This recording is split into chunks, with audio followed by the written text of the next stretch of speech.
अस्सलाम वालेकुम स्टूडेंट्स। आपने पिछले लेक्चर में फर्स्ट ईयर का जो आपका एक आर्टिकल हमने पढ़ा था जो कि चैप्टर 3 फोर्स इन मोशन का था, जिसका नाम था प्रोजेक्टाइल मोशन। स्टूडेंट्स, उस प्रोजेक्टाइल मोशन के आर्टिकल में हमने प्रोजेक्टाइल मोशन की डेफिनेशन पढ़ी थी, फिर हमने प्रोजेक्टाइल मोशन के एग्जांपल्स को डिस्कस किया था और फिर हमने प्रोजेक्टाइल मोशन की दो केसेस बनाए थे, जिसका हमने एक केस को डिस्कस किया था जिसका हमने नाम दिया था हॉरिजॉन्टल प्रोजेक्टाइल मोशन का। तो बहुत सारे स्टूडेंट्स ऐसे ही होंगे जो पिछले वीडियोस को बगैर देखे डायरेक्ट यहाँ पे इस वीडियोस पे क्लिक कर रहे होंगे। तो मैं कुछ उन स्टूडेंट्स के लिए थोड़ी बातें रिवाइज कर लेता हूँ, रिकॉल कर लेता हूँ, ताकि उनको इसके आर्टिकल की केस को समझने में मुश्किलात ना हो। स्टूडेंट्स, हमारा आर्टिकल आपके पास क्या है? Projectile motion. तो प्रोजेक्टाइल मोशन पे जो मेन बात सबसे है वो हमने डिस्कस कर दी है कि मोशन आपके पास होती है और किस तरह की मोशन आपके पास है? Two dimensional motion. यानी एक ऑब्जेक्ट है, फॉर एग्जांपल हमने डिस्कस किया था उसमें कि जब आप एक बॉडी को हॉरिजॉन्टली थ्रो करते हैं या फिर उसको वर्टिकली लेके जाते हैं तो ये दोनों ही मोशन है। लेकिन अगर किसी भी ऑब्जेक्ट को फॉर एग्जांपल आप एक्स एक्सिस के अलोंग थ्रो कर देते हैं तो ये कहलाती है वन डायमेंशनल मोशन। अगर आप इसी ऑब्जेक्ट को वाई एक्सिस की तरफ थ्रो कर दे तो ये आपके पास क्या कहलाएगी? One dimensional motion. लेकिन इस टाइम ये one dimensional along Y axis है। तो जो प्रोजेक्टाइल मोशन है ये आपके पास कौन सी होती है? Two dimensional motion.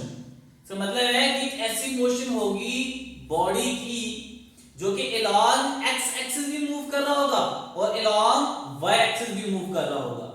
यानी उसका कुछ पार्ट अलोंग एक्स एक्सिस होगा और कुछ आपके पास अलोंग वाई एक्सिस होगा। तो ऐसी मोशन जो कि दो डायमेंशंस में हो।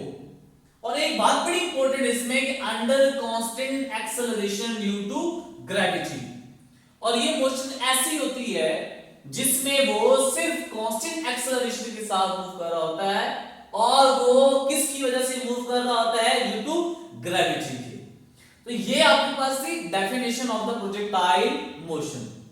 अब एग्जांपल बहुत सारी है, जिस तरह आपके पास रॉकेट है वो मूव करता है, मिसाइल्स वो मूव करते हैं। तो ये सारे एग्जांपल्स हैं किसकी? प्रोजेक्टाइल मोशन की। सबसे कॉमन एग्जांपल आपके पास ये है कि जब आप फुटबॉलर को देखते हैं तो फुटबॉल जब किक होता है बाय अ फुटबॉलर तो वो भी आपके पास क्या है? प्रोजेक्टाइल मोशन है। लेकिन हमने पिछले केस में क्या डिस्कस किया था कि अगर आप फॉर एग्जांपल एक फील्डर है और फील्डर बॉल को पहले कैच करता है, फिर वो सर्टेन हाइट पे लेके जाता है एंड देन थ्रो करता है, तो आप कह सकते हैं कि बेटा यहां पे उस फील्डर ने बॉल को कैप्ट किया, उसको सर्टेन हाइट पे लेके चले गए एंड देन यहां से थ्रो किया उसने। तो ये आपके पास एक प्रोजेक्टाइल मोशन की टाइप्स हमने जो केस डिस्कस किया था जिसको हमने कहा था कि ये कौन सी मोशन है? हॉरिजॉन्टल प्रोजेक्टाइल मोशन है। और हमने पिछले लेक्चर में इसको डिस्कस किया हुआ है। अभी जो हम डिस्कस करेंगे वो ये है कि अगर आप किसी भी ऑब्जेक्ट को थ्रो करेंगे with a certain velocity theta तो अब वो जो मोशन है ये अलोंग एक्स एक्सिस और वाई एक्सिस दोनों की करस्पॉन्डिंग हो रही है। तो ये जो मोशन आपके पास है वो क्या कहलाएगी? Oblique projectile motion. अब देखिए बेटा, लेट्स से आपके पास कोई भी एक ऑब्जेक्ट था जिस एक एंगल थीटा से आपने क्या किया? उसको थ्रो कर दिया, सर्टेन इनिशियल वेलोसिटी दी आई। याद रखें कि आप इस मोशन में अगर आप देखेंगे तो आपका हॉरिजॉन्टल मोशन कहीं से भी डिस्टर्ब नहीं होगा, क्योंकि हॉरिजॉन्टल मोशन डिस्टर्ब ना होने की वजह यह है कि हम यहां पे फ्रिक्शनल फोर्स को निग्लेक्ट करते हैं, एयर रेजिस्टेंस को हम निग्लेक्ट करते हैं। तो आपका जो हॉरिजॉन्टल मोशन होगा वो डिस्टर्ब नहीं होगा, वो थ्रू आउट प्रोजेक्टाइल मोशन में क्या रहेगी? वो कांस्टेंट रहेगी। जब वो कांस्टेंट हो गया तो आपको ये लेट्स से फॉर एग्जांपल आपने इसको थ्रो किया तो जितना आपने उसको अपवर्ड थ्रो किया उतना ही क्या करेगा? टुवर्ड्स राइट साइड पे लॉन्ग एक्स एक्सिस मूव करेगा। लेट्स से ये लॉन्ग एक्स एक्सिस मूव किया और यहां पे आपके पास वाई एक्सिस के लॉन्ग मूव कर गया। अब चूंकि प्रोजेक्टाइल मोशन आगे ट्रैवल करेगा, तो चूंकि हॉरिजॉन्टल मोशन डिस्टर्ब नहीं हो रही, तो जितना उसने पहले हॉरिजॉन्टल मोशन डिस्कवर किया था उतना ही आपके पास अलोंग एक्सिस दोबारा मूव करेगा। लेकिन आप जो ऊपर वर्टिकल मोशन हो रही है वो पहले के मुकाबले में क्या हो जाएगी, थोड़ी सी कम हो जाएगी। तो लेट्स से अगर आप देखिए पहले उसने इतनी मोशन की है, नेक्स्ट में आपके पास वर्टिकल मोशन आपके पास उसके मुकाबले में क्या है, लेस है। तो अगर आप इन दोनों कंपोनेंट्स का आपके देखें और इसका रिजल्टेंट फाइंड करें, तो जो ब्लैक मार्कर से हमने लाइन लगाई हुई है आपके पास क्या है, रिजल्टेंट ऑफ बोथ वेलोसिटी। फिर जब नेक्स्ट आगे फॉरवर्ड मूव करेगा तो हॉरिजॉन्टल आपके पास मोशन डिस्टर्ब नहीं, अगर वो आगे डिस्टर्ब नहीं हो रही तो वो कांस्टेंट जाएगी, जितना भी इक्वल डिस्टेंस होगा इक्वल इंटरवल ऑफ टाइम में वो कवर करेगी। और ऊपर जाते हुए उसकी वेलोसिटी और क्या होती जाएगी, कम होती जाएगी। तो अगर आप देखिए पहले आपके पास इतनी थी, अब वो उसके मुकाबले में थोड़ी सी क्या होगी, वो लेस होगी। तो अगर आप दोबारा रिजल्टेंट देखें तो आपके पास ये ब्लैक मार्कर से जो लाइन लगी ये इसका क्या है, रिजल्टेंट है वेलोसिटी का। अब देखिए जब हम किसी भी ऑब्जेक्ट को अपवर्ड थ्रो कर देते हैं तो मैक्सिमम हाइट में जाने के बाद मैक्सिमम हाइट पे वो सर्टेन थोड़े से लम्हे के लिए क्या हो जाता है, रुक जाता है, एंड देन वो अपनी वेलोसिटी डायरेक्शन को चेंज करता है और डाउनवर्ड मूव करता है। सेम केस यहां पे भी है। अब देखिए यहां पे वो हॉरिजॉन्टल मोशन डिस्टर्ब किए बगैर फॉरवर्ड मूव कर रहा है, लेकिन चूंकि वो मैक्सिमम हाइट पे पहुंच गया, वापस आ गया उसने, तो जाहिर बात है ग्रेविटी की वजह से वो वापस आएगा। लेकिन ग्रेविटी की वजह से वापस तो वो जरूर आएगा, लेकिन यहां से डायरेक्ट नीचे नहीं आएगा, वर्टिकली डाउनवर्ड तो नहीं आ सकता। क्यों?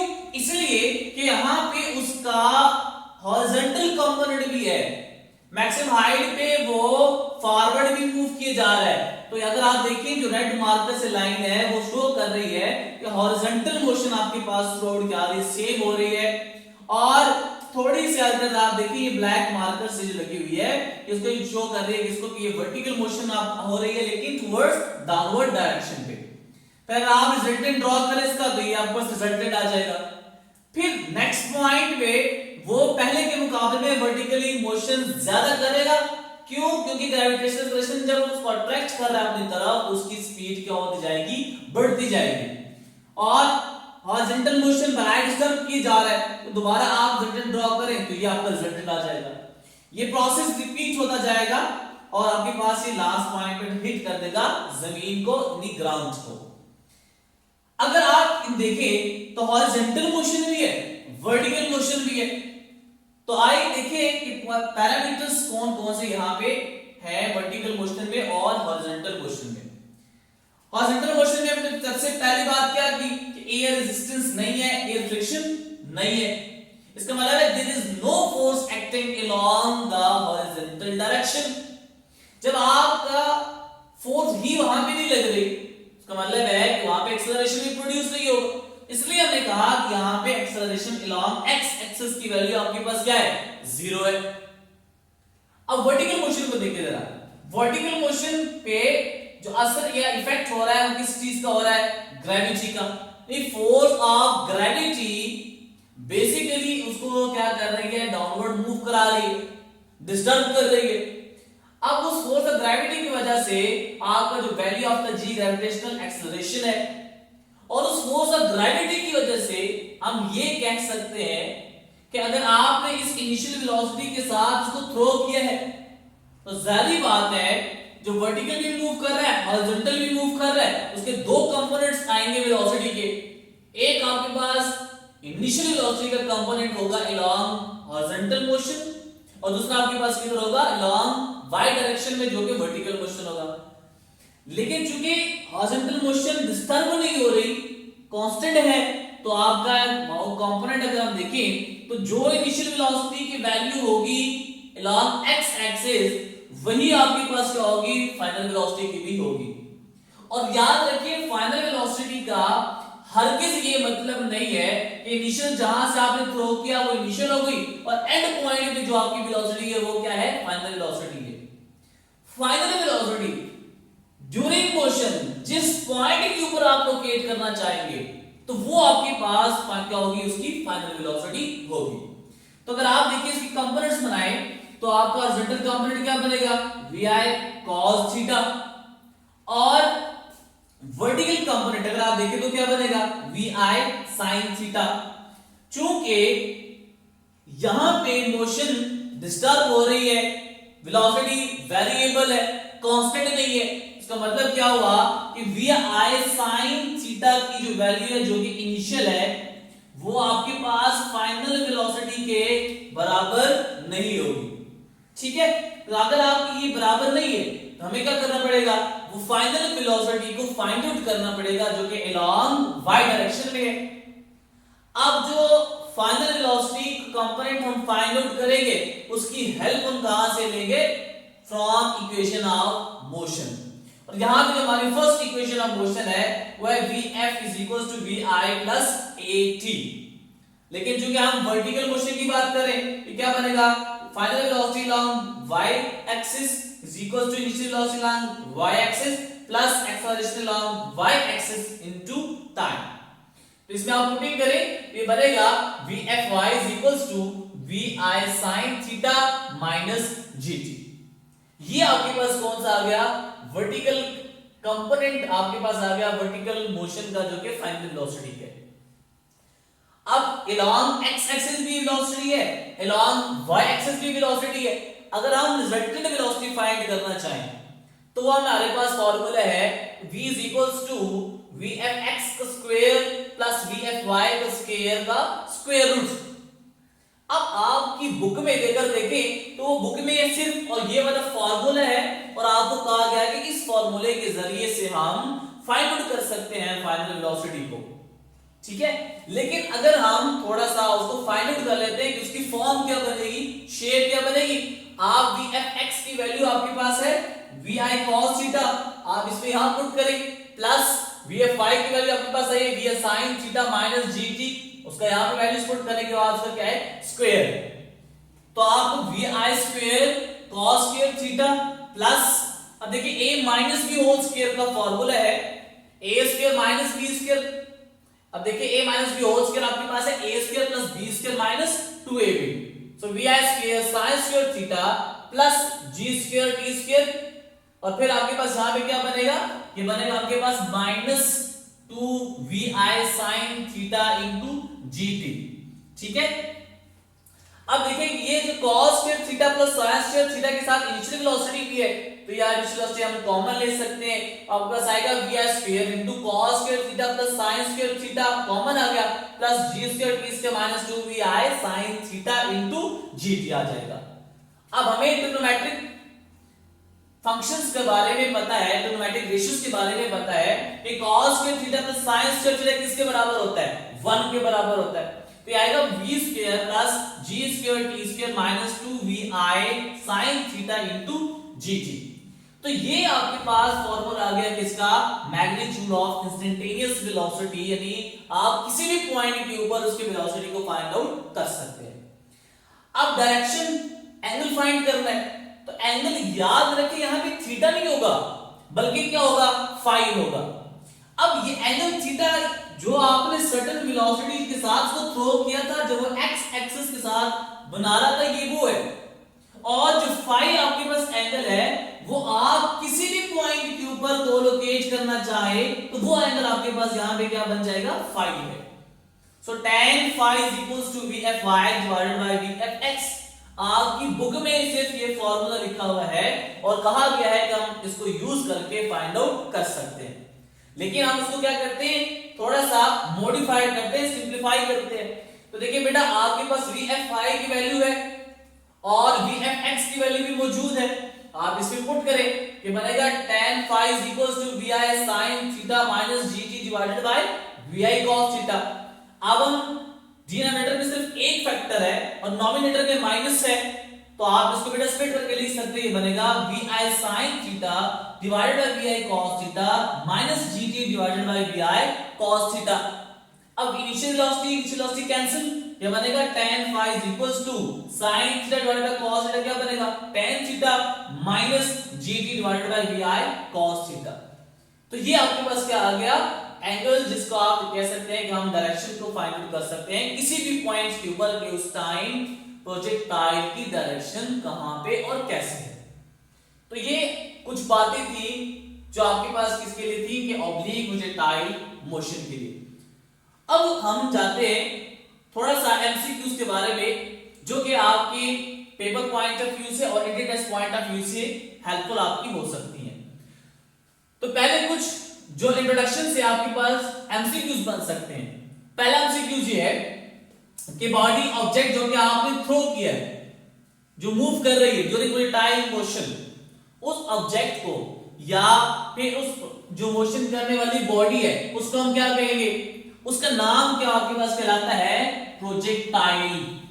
यानी वो ऑब्जेक्ट या वो बॉडी जो कि मूव कर रही है during projectile motion, that body is known as a projectile. अब जो पाथ ऑफ द प्रोजेक्टाइल है, जब वो मूव करेंगे from the point of projection to the point of impact, और पॉइंट ऑफ प्रोजेक्शन आपके पास क्या होता है, कि वो पॉइंट है जिसके जरिए से आप किसी भी प्रोजेक्टाइल को क्या कर रहे हैं, थ्रो कर रहे हैं। और पॉइंट ऑफ इंपैक्ट क्या है, कि जिस पॉइंट के ऊपर वो स्ट्राइक कर रहा है किसको, ग्राउंड को। तो आप देखिए कि पॉइंट ऑफ प्रोजेक्शन से लेके पॉइंट ऑफ इंपैक्ट तक वो सर्टेन आपके पास कोई ना कोई शेप इख्तियार कर रहा है, कोई ना कोई पाथ बना रहा है। तो वो जो पाथ है उस पाथ को नाम क्या दिया जाता है, ट्रैजेक्टरी का। अब जो ट्रैजेक्टरी की शेप है, अगर आप इस शेप को देखें बेटा, तो शेप ऑफ द प्रोजेक्टाइल जो ये बनती है, इस शेप ऑफ द प्रोजेक्टाइल को हम क्या कहते हैं, ये पैराबोला है। ठीक है, अब यहां पे ये तीन एमसीक्यूज आपके पास ये बन सकते हैं। फोर्थ वन एमसीक्यू, इस प्रोजेक्टाइल की मोशन या इस प्रोजेक्टाइल की साइंस को डिस्कस करते हैं। अब उसकी साइंस का नाम क्या है, उस साइंस का नाम क्या कहलाता है, बैलिस्टिक्स। तो ये आपके पास चार एमसीक्यू जो कि इंट्रोडक्टरी पॉइंट से आपके पास ये बन सकते हैं। अब हम बढ़ते हैं नेक्स्ट एमसीक्यू की तरफ, कि angle between velocity and acceleration at maximum height is, कि मैक्सिमम हाइट पे वेलोसिटी और एक्सेलरेशन के दरमियान एंगल कितना बन रहा है। तो बेटा देखिए, आप इस पॉइंट के ऊपर, मैक्सिमम पॉइंट वो पॉइंट होता है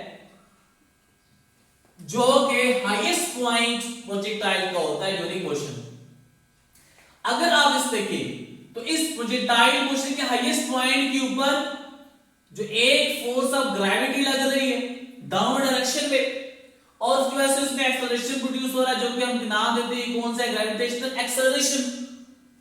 और उस हाईएस्ट पॉइंट पे जाहिर बात है वो टुवर्ड्स फॉरवर्ड डायरेक्शन में मूव कर रहा है, तो ये आपके पास क्या बन गई, वेलोसिटी बन गई। अगर आप देखें कि एक वेलोसिटी का आपके पास forward direction along x axis है, और जब एक्सेलरेशन वो किधर है, टुवर्ड्स वाई एक्सिस है।